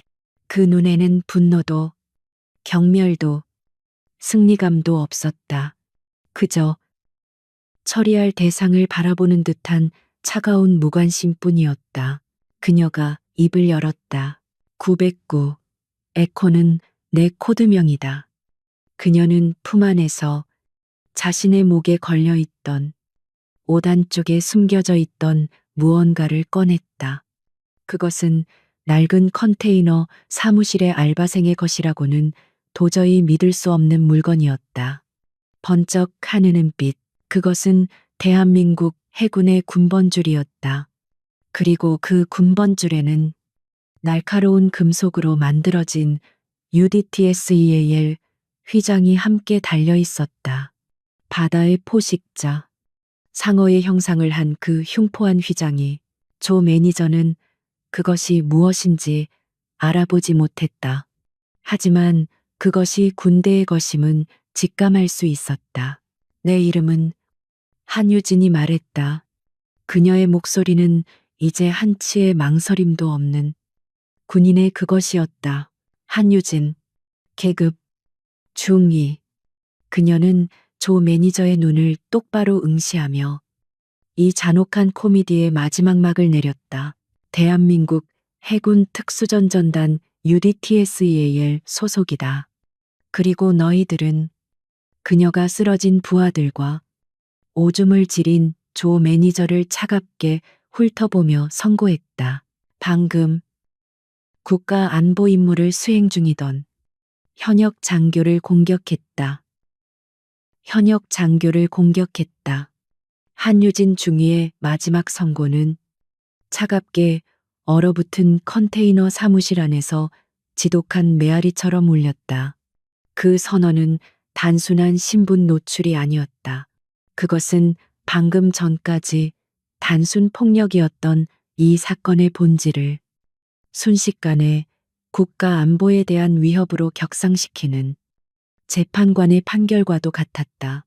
바닥에 못 박힌 채 엎드려 있던 조 매니저의 귀에 현역 장교라는 단어가 꽂혔다. 그의 뇌는 공포로 마비되어 그 단어가 가진 모든 함의를 처리해내지 못했다. 그는 그저 자신이 돌이킬 수 없는 강을 건넜다는 것, 그리고 자신이 감히 건드린 상대가 상상조차 할 수 없는 존재였다는 것만을 본능적으로 깨달았다. 이 모든 혼란 속에서 유일하게 상황을 파악하려 애쓰는 사람이 있었다. 바로 피를 흘리며 쓰러져 있던 박 사장이었다. 그는 한유진이 응급처치로 감아준 붕대의 축축한 압박감을 느끼며 흐릿한 의식 속에서 방금 들은 대화를 조합하려 했었다. 한양. 아니, 박 사장이 가느다란 목소리로 그녀를 불렀다. 중이 UDT, 그게 다 무슨 소리요? 나는 도무지. 그는 자신이 고용한 말없고 성실했던 알바생과 방금 전 3명의 장정을 괴물처럼 때려눕힌 장교의 모습이 도저히 하나로 합쳐지지 않아 혼란스러워했다. 한유진은 자신의 위성 전화기를 내려다보았다. 7분. MP 기동 타격대가 도착하기까지 남은 시간이었다. 그녀는 이 선량한 노인이 모든 것이 끝나기 전에 최소한의 진실을 알 권리가 있다고 판단했다. 그녀는 박 사장의 곁에 다시 한쪽 무릎을 꿇었다. 그녀의 시선은 여전히 문 쪽을 경계하고 있었지만 목소리는 박 사장만을 향해 있었다. 박 사장님, 죄송합니다. 처음부터 모든 것을 솔직하게 말씀드리지 못했습니다. 그녀의 목소리는 차분했다. 제 이름은 한유진 중위가 맞습니다. 그리고 이곳에 한양이라는 이름으로 위장 잠입한 것도 사실입니다. 위장. 잠입박 사장의 눈이 커졌다. 대체 왜 이런 누추한 곳에? 한유진은 바닥에 흩어진 서류, 조 매니저가 그토록 강요했던 그 수정 계약서를 집어들었다. 피가 살짝 묻어 있었다. 이것 때문입니다. 아니, 정확히는 이것에 명시된 항로 때문입니다. 그녀는 계약서의 한 부분을 가리켰다. 태아 해운이 사장님에게서 빼앗으려 했던 것. 그것은 단순한 회사가 아니었습니다. 그들은 사장님이 운영하던 7번 부두에 야간 항로가 필요했던 겁니다. 7번 항로라니. 거긴 돈이 안 돼서 거의 놀리던 항로였소. 화물도 거의 없고. 박 사장이 반박하려 했다. 바로 그겁니다. 한유진이 그의 말을 잘랐다. 화물이 없어서 조용한 항로. 아무도 주목하지 않는 항로. 그것만큼 특별한 짐을 나르기에 완벽한 조건은 없으니까요. 그녀의 목소리가 한 톤 낮아졌다. 조 매니저의 귀가 쫑긋 세워졌다. 그는 감히 고개를 들지는 못했지만 이 대화의 모든 단어를 놓치지 않으려 발버둥 쳤다. 특별한 짐이라니. 사장님은 태아해운이 단순한 탈세나 밀수를 한다고 생각하셨을 겁니다. 한유진이 말했다. 하지만 그 규모가 다릅니다. 우리가 말하는 밀수품은 사치품이나 담배 같은 것이 아닙니다. 그녀는 잠시 숨을 골랐. 그녀의 눈이 심해처럼 차가워졌다. 우리는 무기에 대해 이야기하고 있습니다. 사장님, 박 사장의 호흡이 멎었다. 무기라고. 러시아제 신형 자동소총, 고성능 폭약, 심지어 대전차 미사일까지 국제 무기상과 연계된 본격적인 전략물자 밀반입입니다. 한유진이 설명했다. 그 무기들이 국내 조직 폭력배나 혹은 더 위험한 자들 테러리스트의 손에 들어간다고 상상해 보십시오. 박 사장의 얼굴이 하얗게 질렸다. 세상에. 그럼 당장 경찰에, 아니, 검찰에. 그 말에 한유진의 입가에 차가운 냉소가 스쳤다. 검찰이요. 이것이 바로 이 임무의 핵심이었다. 한유진은 조용히 일어섰다. 그녀는 바닥에 주저앉은 조 매니저에게로 다가가 그를 경멸하듯 내려다보았다. 야, 조 매니저. 네, 중위님. 조 매니저가 화들짝 놀라며 엎드린 자세 그대로 고개만 들어 그녀를 바라보았다. 네가 믿는 구석이 뭐냐? 태아해운의 백 사장이냐? 아니면 그 뒤에 있는 더 높은 사람이냐? 그게 무슨. 검찰이 이미 이 사건을 알고 있었습니다. 사장님.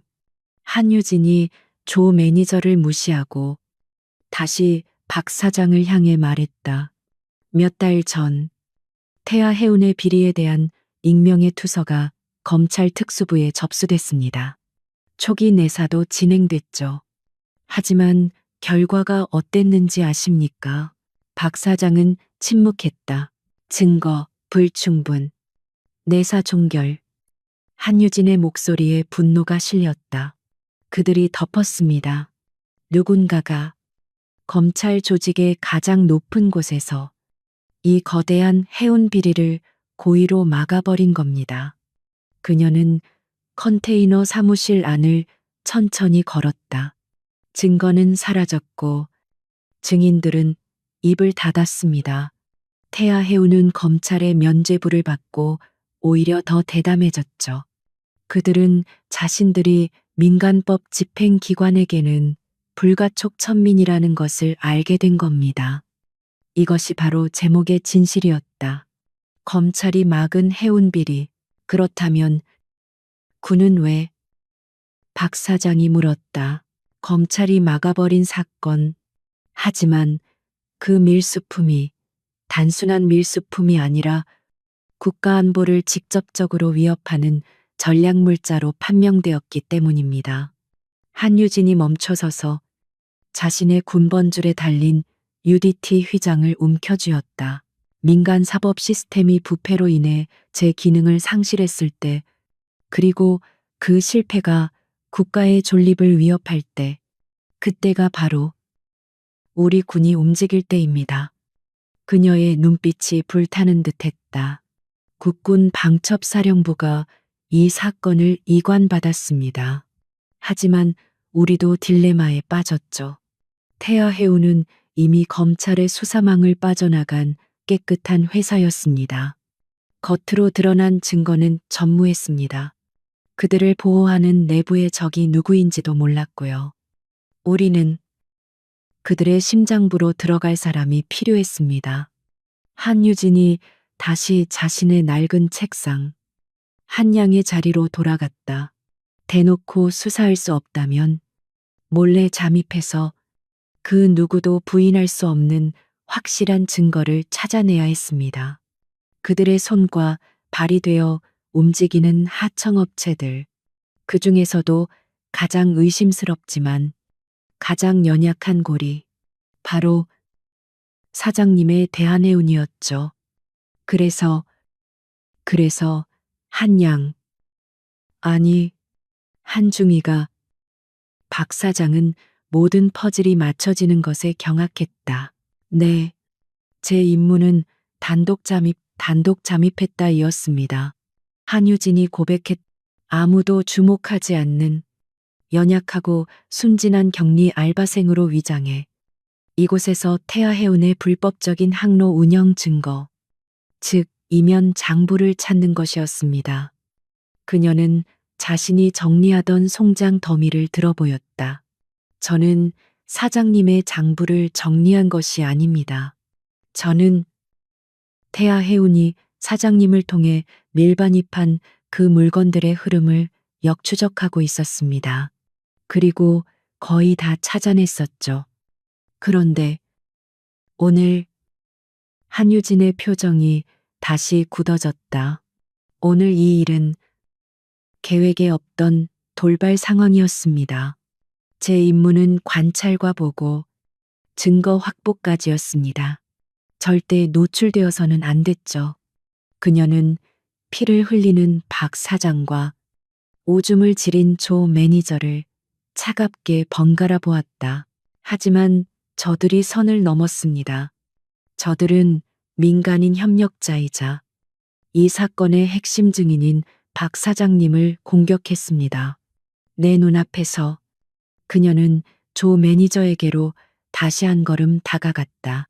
조 매니저는 공포에 질려 뒷걸음질 치려 했지만 바닥에 밝힌 칼 때문에 옴짝달싹할 수 없었다. 내 임무 수칙 제1조는 임무 완수다. 하지만 제0조는 민간인의 생명 보호다. 너희들이 그녀가 조 매니저의 멱살을 잡아챘다. 너희들이 그 영조를 건드렸어. 너희들의 그 오만함과 무지함이 결국 이 모든 판을 엎어버린 거다. 히. 그리고 너희들 덕분에 한유진이 조 매니저를 바닥에 내동댕이 쳤다. 나는 이제 증거 확보라는 귀찮은 절차를 생략하고 현행범 체포라는 더 확실한 명분을 얻게 됐다. 바로 그때였다. 컨테이너 밖 멀리서부터 무언가 육중한 소리가 들려오기 시작했다. 단순한 사이렌 소리가 아니었다. 대형 트럭의 엔진 소리, 지축을 울리는 듯한 우웅 하는 기계음이었다. MP 기동 타격대였다. 한유진은 천천히 일어서서 컨테이너 출입문을 바라보았다. 그녀의 임무는 이제 2단계로 넘어가고 있었다. 오늘 일은 그녀가 박 사장에게 마지막으로 말했다. 사장님을 억압하던 부패한 하청 관리 문제가 아닙니다. 이것은 부패한 검찰과 결탁한 무기 밀매 조직을 군이 소탕하는 작전입니다. 그리고 사장님은 그 작전의 가장 중요한 증인이 되실 겁니다. 우웅, 컨테이너 밖에서 들려오던 육중한 엔진 소리가 사이렌 소리도 없이 컨테이너 사무실 바로 앞에서 동시에 크 하고 멈춰섰다. 그것은 서투른 운전자의 급브레이크 소리가 아니었다. 완벽하게 훈련된 운전자가 정확한 지점에서 동시에 제동을 거는 무시무시할 정도로 절제된 소리였다. 잠시 정적이 흘렀다. 박 사장도 조 매니저도 숨을 죽였다. 철컥 밖에서 육중한 차량의 문이 열리는 소리가 마치 약속이라도 한 듯 양쪽에서 동시에 들려왔다. 타닥, 타닥, 타닥, 타닥. 자갈이 깔린 부두 바닥을 8개의 군화가 짓밟는 소리. 그것은 어슬렁거리는 깡패의 걸음걸이가 아니었다. 한치의 오차도 없이 보조를 맞추며 완벽한 전술 대형으로 움직이는 소리였다. 그 소리는 컨테이너 문 앞에서 멈춰섰다. 그리고 단 한 번의 노크도 없이 쾅 하는 소리와 함께 문이 활짝 열렸다.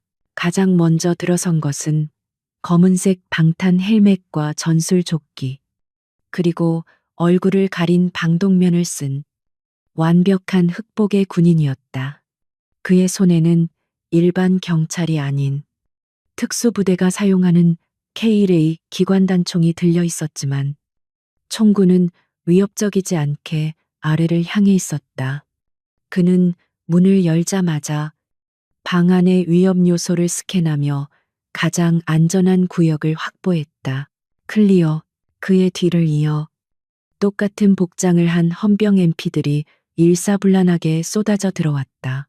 그들은 단 3초 만에 비좁은 컨테이너 사무실의 모든 구역을 장악했다.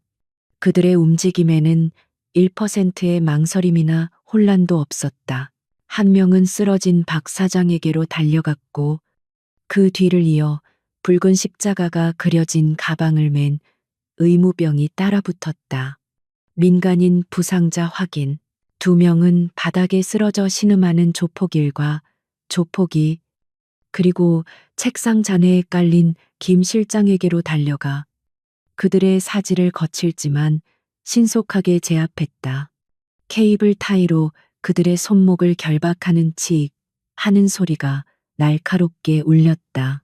그리고 마지막 한 명, 가장 계급이 높아 보이는 방독면 대신 검은색 베레모를 쓴 상사 서전 퍼스트 클래스가 바닥에 못 박힌 채 덜덜 떨고 있는 조 매니저에게로 다가갔다.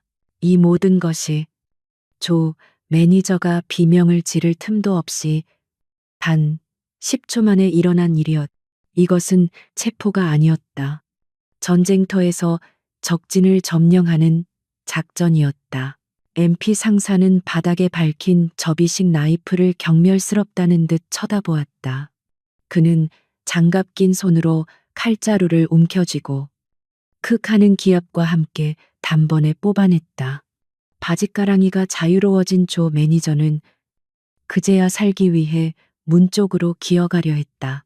하지만 상사는 조 매니저의 뒷덜미를 머리카락째 움켜쥐고 그를 단숨에 일으켜 세웠다. 조 매니저의 입에서 닭모가지 따는 듯한 소리가 터져 나왔다. 조 매니저. 상사가 마치 쓰레기를 내려다보듯 그를 보며 낮고 위압적인 목소리로 말했다. 당신과 당신의 부하들은 그가 이미 결박당한 3명의 조폭을 턱짓으로 가리켰다. 군형법 제58조의 2항. 군인에 대한 폭행 및 협박, 그리고 국가보안임무방 해체 혐의로 현시각부로 긴급 체포한다. 상사가 조 매니저를 벽에 거칠게 밀치고 그의 두 손을 등 뒤로 꺾어 케이블 타이로 묶어버렸다. 그제야 조 매니저는 이 모든 것이 현실이라는 것을 깨달았다. 자신이 감히 누구에게 덤볐는지, 그리고 그 대가가 무엇인지를 깨달았다. 공포가 그의 마지막 남은 이성을 마비시켰고 그는 깡패들이 을에 그러하듯 가장 원초적인 발악을 시작했다. 이럴 수 없어. 너희들 뭔데? 너희들 정체가 뭐야? 조 매니저가 침을 튀기며 고함을 질렀다. 이거 안 놔. 내가 누군지 알아. 난 태아 해온 사람이야. 우리 백 사장님이 너희들 같은 군바리 새끼들 당장 모가지 날려버릴 거라고 이거 놔 이거 놓으란 말이야. 그는 몸부림쳤다. 너희들 전부 후회하게 될 거야. 내가 다 기억해뒀어. 너희들 군복 벗을 준비나 해. 이 새끼들아, 그의 처절한 발악. 하지만 컨테이너 사무실 안에 그 누구도 그의 말에 귀 기울이지 않았다. MP 상사는 마치 시끄럽게 지저대는 개를 무시하듯 조 매니저의 고함 소리를 완벽하게 무시했다. 그는 조 매니저를 벽에 처박아 둔 채 몸을 돌렸다. 그리고 그는 이 모든 소란의 중심에서 유일하게 평온을 유지하고 서 있는 단 한 사람, 한유진 중위를 향해 걸어갔다. 그녀는 박 사장의 응급처치를 지켜보고 서 있었다. 그녀의 낡은 가디건은 찢겨져 있었고 얼굴에는 피가 튀어 있었지만 그녀의 자세는 그 어떤 헌병보다도 꼿꼿했다. MP 상사는 한유진 중위의 2미터 앞에서 멈춰섰다. 그리고 다음 순간 그는 이 비좁은 컨테이너 사무실이 떠나갈 듯한 목소리로 외치며 완벽한 각도의 거수경례를 붙였다. 필승. 그것은 단순한 인사가 아니었다. 상관에 대한 절대적인 존경과 임무 완수에 대한 헌신이 담긴 방철 같은 군인의 경례였. 한유진 중위님, 국군 방첩사령부 제7기동대 현장 도착 보고드립니다. 상사가 쩌렁쩌렁한 목소리로 보고했다. 보고 받았습니다. 현장. 지금 이 시간부로 저희가 인계하겠습니다. 조 매니저의 고함 소리가 멎었다. 그의 눈이 공포와 불신으로 터질 듯이 커졌다. 중위님, 저 계집애가 저 깡마른 알바생이 중이라고 그리고 저 살벌한 흑복의 헌병대장이 저 계집애한테 필승을 외치며 경례를 하고 있다고. 그것은 조 매니저가 지금껏 살아오면서 겪었던 그 어떤 모욕이나 폭력보다도 더 충격적인 완벽한 현실의 역전이었다. 한유진은 상사의 경례를 받으며 짧고 단호하게 고개를 끄덕였다. 수고하십니다. 김 상사님. 그녀의 목소리는 차분했다. 민간인 박 사장 신변 보호 최우선. 그리고 그녀가 조 매니저와 쓰러진 부하들을 턱짓으로 가리켰다. 저 쓰레기들은 규정대로 처리해 주십시오. 단 한 놈도 놓치지 말고. 필승 알겠습니다. 김 상사가 손을 내리자마자 그의 부하들이 움직였다. 의무병이 박 사장을 조심스럽게 들것에 옮겼. 다른 헌병들은 조 매니저와 그의 부하들을 말 그대로 자루처럼 질질 끌고 가기 시작했다. 이거나 내 말 안 들려 백 사장님 조 매니저의 마지막 발악이 컨테이너 밖으로 끌려나가며 점점 멀어졌다. 쾅. 육중한 군용 차량의 문이 닫히는 소리가 들리고 엔진이 다시 한번 지축을 올리는 소리가 들렸다. 그리고 그 소리들은 왔을 때와 마찬가지로 신속하게 멀어졌다. 폭풍이 지나갔다. 비좁은 컨테이너 사무실 안에는 이제 다시 평온을 찾은 박 사장과 찢어진 가디건 차림의 한유진 중위 두 사람만이 남았다. 모든 것이 박살 나고 엉망이 된 공간 속에서 조 매니저와 그의 부하들이 짐짝처럼 실려나간 컨테이너 사무실은 다시 끔찍한 정적에 휩싸였다. 하지만 이 정적은 평화가 아닌 더 거대한 폭풍의 눈이었다. 한유진 중위는 박 사장을 호송하는 의무병에게 마지막 지시를 내린 뒤 찢어진 가디건을 망설임 없이 벗어 던졌다. 그녀의 팔뚝에 묻은 피와 먼지가 임무의 격렬함을 증명했다. 김 상사. 그녀가 헌병 상사를 불렀다. 현 시간부로 2단계 페이스에 돌입한다. 제7 기동대는 계획대로 태하 해운 본사를 급습한다. 나는 선두에 선다. 그녀의 목소리는 얼음처럼 차가웠고 한량의 흔적은 그 어디에도 남아있지 않았다. 김 상사의 눈이 빛났다. 알겠습니다. 중위님. 하지만 중위님은 비무장 상태. 그는 말을 잇지 못했다. 한유진의 눈빛이 그런 건 상관없다고 말하고 있었기 때문이다.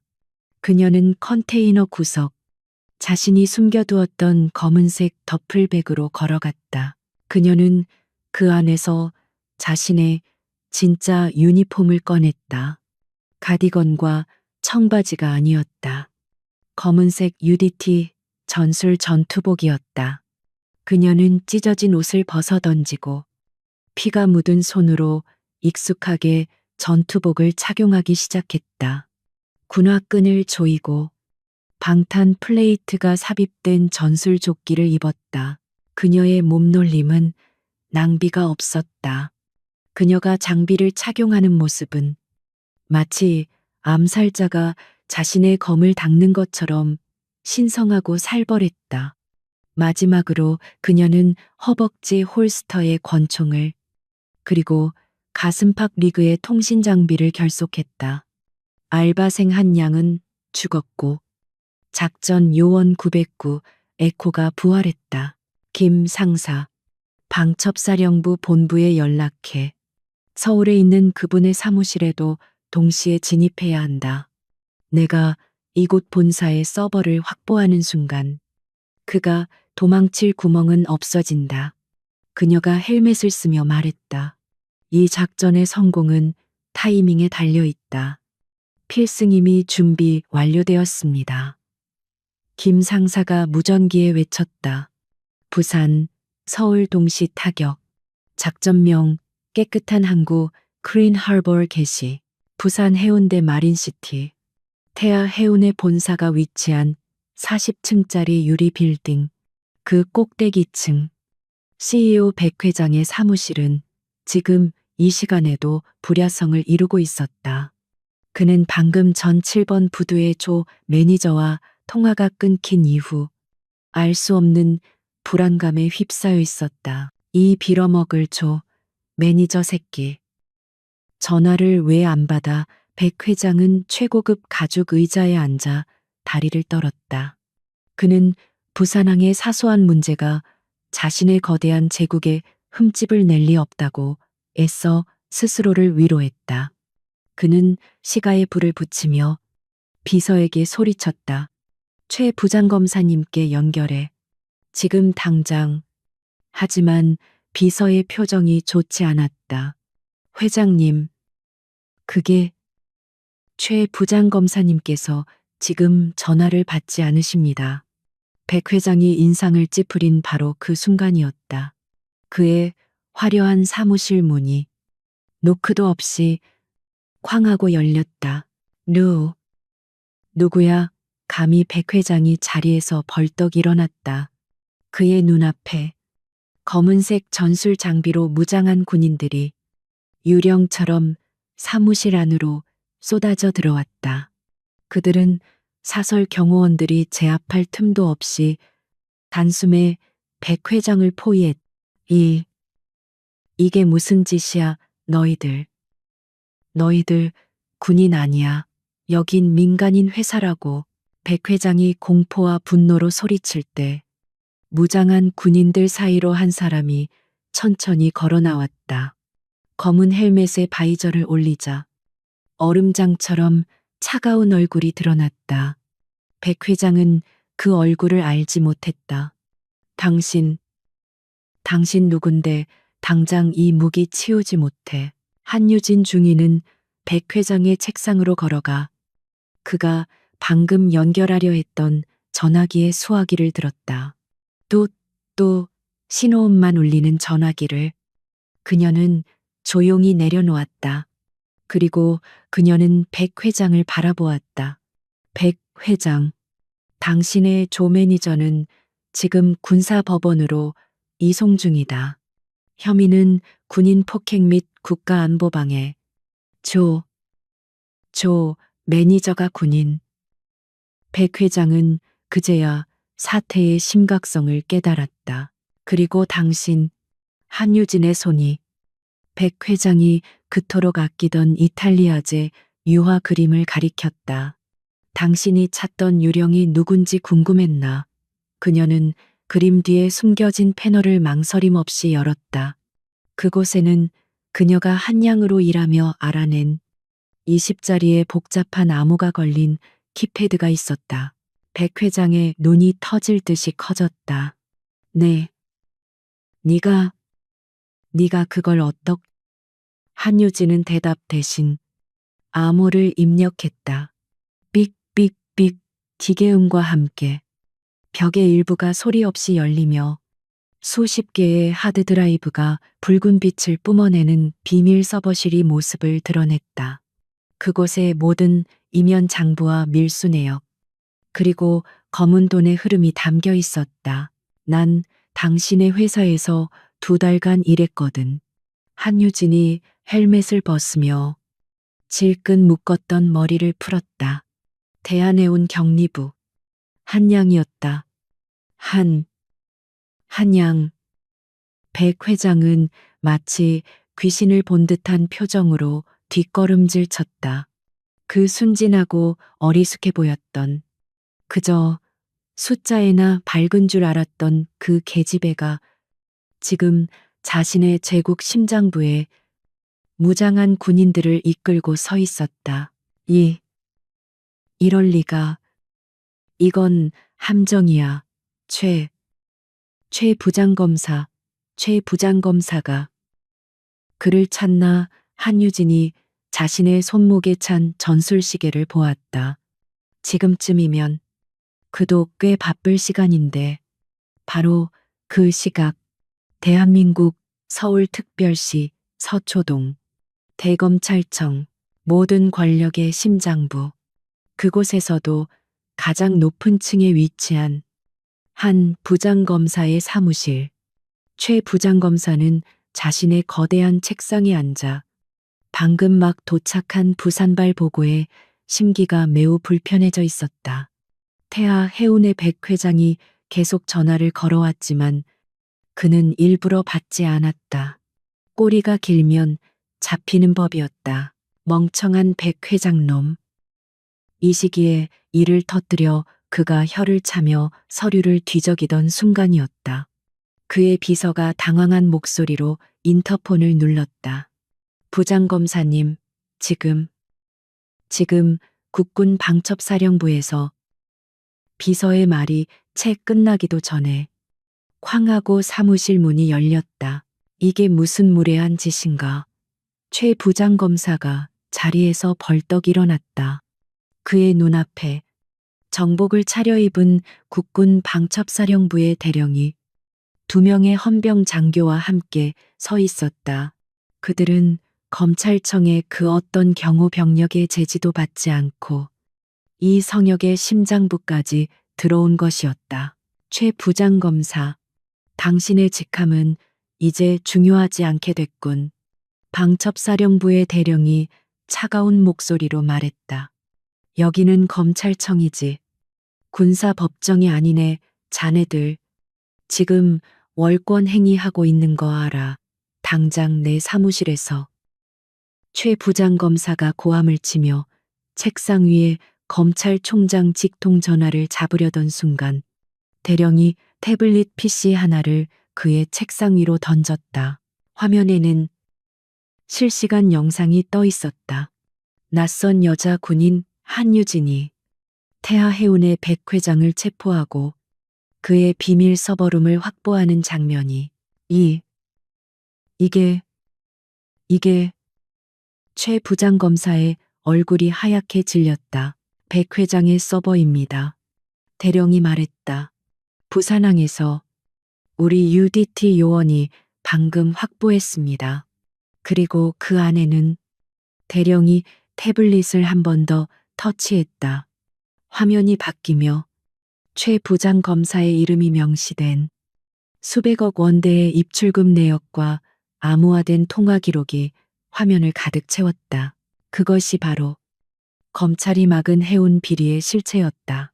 최 부장검사는 그 비리를 막아주는 대가로 태아해운의 밀수 이익을 공유하고 있었. 이건 조작이야. 이건 불법 대령이 비웃었다. 국가 안보를 위협하는 무기 밀매를 사법 권력을 이용해 조작하고 은폐한 것은 바로 당신이야. 최 부장검사. 대령이 손짓했다. 두 명의 헌병 장교가 앞으로 나섰다. 당신은 대령이 선고했. 민간인 신분이지만 군형법상 적딕에 대한 원조 및 국가보안법 위반 혐의의 공범으로 현시각부로 긴급 체포한다. 이럴 순 없어. 내가 누군지 알아. 나는 대한민국 검사. 최 부장검사의 마지막 발악은 그의 손목에 은빛 수갑이 채워지는 찰칵 소리에 묻혀버렸다. 대한민국에서 가장 강력한 권력의 상징이었던 자가 자신이 그토록 경멸했던 군바리들에게 자신의 사무실에서 무력하게 끌려나갔다. 다시 부산 태아해운 본사 한유진 중위는 자신의 무전기에서 들려오는 서울의 체포 완료 보고를 들었다. 서울 타깃 확보 완료 909 에코 임무 완수했다. 알겠다. 한유진이 짧게 답했다. 그녀는 망연자실하게 주저앉은 백 회장에게 다가갔다. 그의 마지막 발악조차 이제는 힘이 없었다. 이 모든 비리는 한유진이 수갑을 꺼내며 말했다. 당신이 무시했던 그 작은 컨테이너 사무실에서 그리고 당신이 여자라고 알바생이라고 무시했던 바로 나에 의해 끝났다. 찰칵 태아해운의 왕. 백 회장의 손목에도 수갑이 채워졌다. 검찰이 막아버렸던 거대한 비리. 그 비리의 왕과 그 왕을 비호하던 권력. 그들은 이름 없는 항구에서 시작된 한 UDT 여중위의 단독 잠입에 의해 같은 날, 같은 시각에 완벽하게 무너져 내렸다.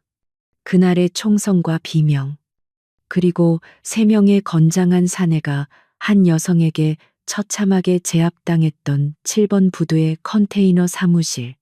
한 달이라는 시간이 흐른 지금, 그곳의 공기는 마치 다른 세상처럼 변해 있었다. 바다의 짠 내음은 여전했지만 그 안에 농축되어 있던 쇠와 기름, 그리고 부패의 악취는 사라지고 없었다. 대한해운의 낡은 사무실은 그날의 흔적을 찾아볼 수 없었다. 박살났던 책상과 철제 캐비닛은 모두 깔끔한 새 제품으로 교체되었다. 바닥에 낭자했던 핏자국과 조 매니저를 박제했던 나이프의 흉터는 깨끗하게 마감된 새 바닥재 밑으로 영원히 사라졌다. 창가에는 새로운 난초 화분이 따스한 가을 햇살을 받고 있었다. 박 사장이었다. 그는 그날 머리에 붕대를 감고 실려나갔던 노인이 맞나 싶을 정도로 꼿꼿한 허리를 펴고 창밖을 내다보고 있었다. 그의 얼굴에 패인 주름은 여전했지만 그를 짓누르던 공포와 절망의 그늘은 사라졌다. 그의 사무실에는 작은 라디오가 켜져 있었다. 마침 정오를 알리는 시사 프로그램이 진행 중이었다. 그것은 이 작은 사무실에서 일어난 기적, 아니, 작전의 거대한 후폭풍을 정리해주고 있었다. 앵커, 검찰이 막은 해운비리 사건의 파장이 거셉니다. 태하해운 백 회장과 현직 최 부장검사에게 어제 군사법원에서 이례적인 중형이 선고되었습니다. 국가 안보를 위협한 무기 밀매와 직권남용, 그리고 현역 장교. 박 사장은 조용히 라디오 볼륨을 높였다. 이 뉴스는 이제 그의 일상이자 그가 살아남았다는 증거였다. 기자네. 그렇습니다.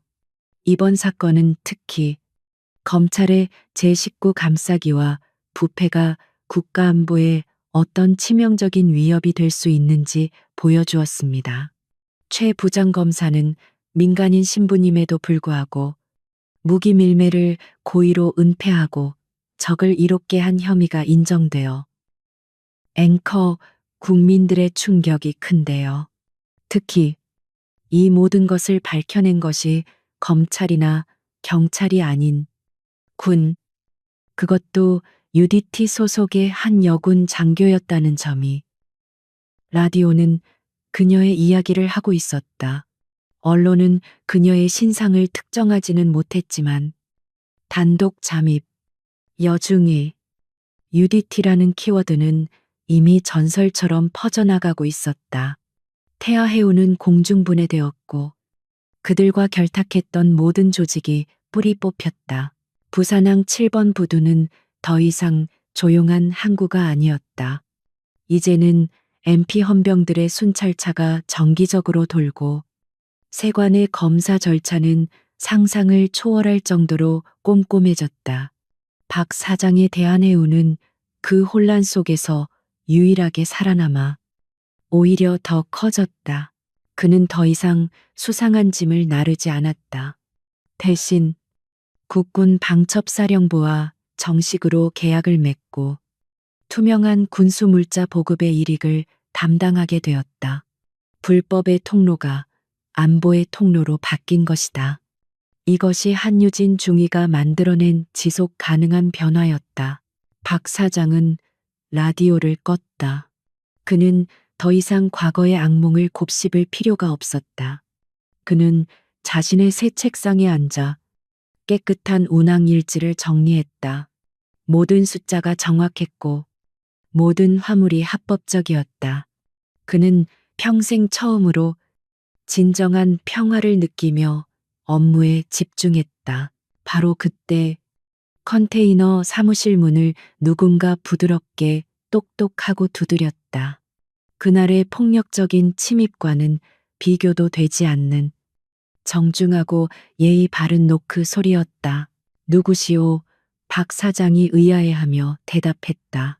문이 열리고 한 사람이 조용히 들어섰다. 박 사장은 자리에서 벌떡 일어났다. 그의 눈이 믿을 수 없다는 듯 커졌다. 그곳에는 낡은 가디건과 두꺼운 뿔테, 안경을 쓴 한 양은 없었다. 그녀는 완벽하게 각이 잡힌 짙은 검은색의 대한민국 해군 UDT 정복을 입고 있었다. 빛나는 중위 계급장이 그녀의 어깨에서 선명하게 빛났다. 질끈 묶었던 머리는 이제 단정한 장교의 쪽머리가 되어 모자 밑에 감춰져 있었다. 그녀는 한유진 중위였다. 필승. 한유진 중위가 먼저 박 사장을 향해 흠잡을 데 없는 완벽한 거수경례를 붙였다. 그날의 일 이후 공식적인 첫 만남이었다. 박 사장은 당황했다. 자신이 고용했던 알바생에게, 그것도 이 나라 최고의 특수부대 장교에게 경례를 받는 이 상황. 그는 허둥지둥 손을 들어 어설프게 민간인 방식으로 답례를 하려 했다. 아, 필, 필승이. 이게 얼마만이시오. 중위님, 한유진이 경례를 내리며 옅은 미소를 지었다. 건강해 보이셔서 다행입니다. 사장님, 그녀의 목소리는 그날의 차가운 명령조가 아닌 깊은 존중이 담긴 부드러운 톤이었다. 네, 내가 어떻게 감사를 드려야 할지. 박 사장의 눈시울이 붉어졌다. 한 중위님이 아니었으면 나는, 이 회사는 벌써 뼈도 못 추렸을 거요. 내 생명의 은인이십니다. 한유진은 고개를 저었다. 아닙니다. 사장님. 그녀가 박 사장의 책상 앞으로 다가섰다. 제가 이곳에 잠입했을 때 저는 사장님을 의심했습니다. 태아 해운의 하수인일 수도 있다고 생각했죠. 하지만 사장님은 아니었습니다. 그녀는 박 사장의 눈을 똑바로 바라보았다. 그 지옥 같은 상황에서 조 매니저가 저를 위협할 때 사장님은 저를, 한 양을 보호하려 하셨습니다. 자신의 목숨이 위험한 순간에도요. 박 사장은 그날의 기억이 떠올라 입술을 깨물었다. 사장님은 불의에 굴복하지 않았습니다. 그것이 이 작전이 성공할 수 있었던 가장 큰 이유입니다. 한유진이 단호하게 말했다. 그러니 은희는 제가 아니라 사장님이십니다. 사장님은 이 부패한 항구를 지켜낸 용감한 증인이십니다. 그녀는 자신이 들고 온 작은 상자를 책상 위에 내려놓았다. 박 사장이 의아한 표정으로 열어보자 그 안에는 그날 깨졌던 것과 똑같 작은 난초 화분이 들어있었다.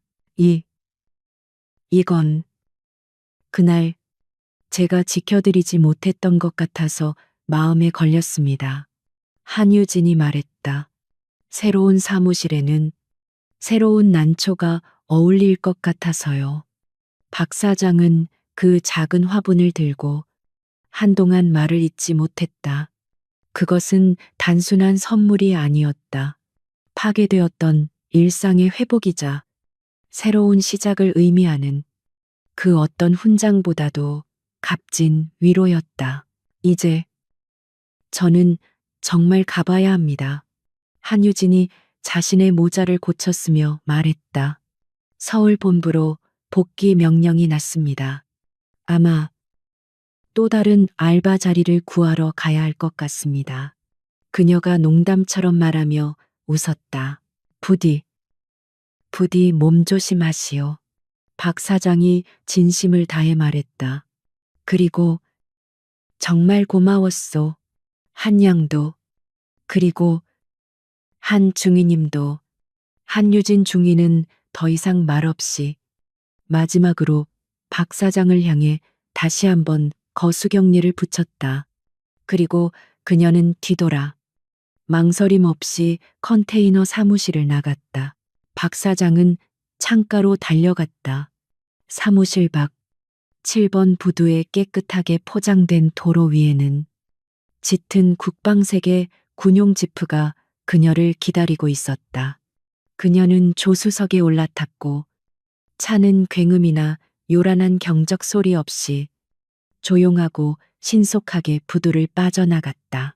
그녀는 그렇게 폭풍처럼 나타났다가 모든 것을 제자리로 돌려놓고 다시 안개 속으로 사라졌다.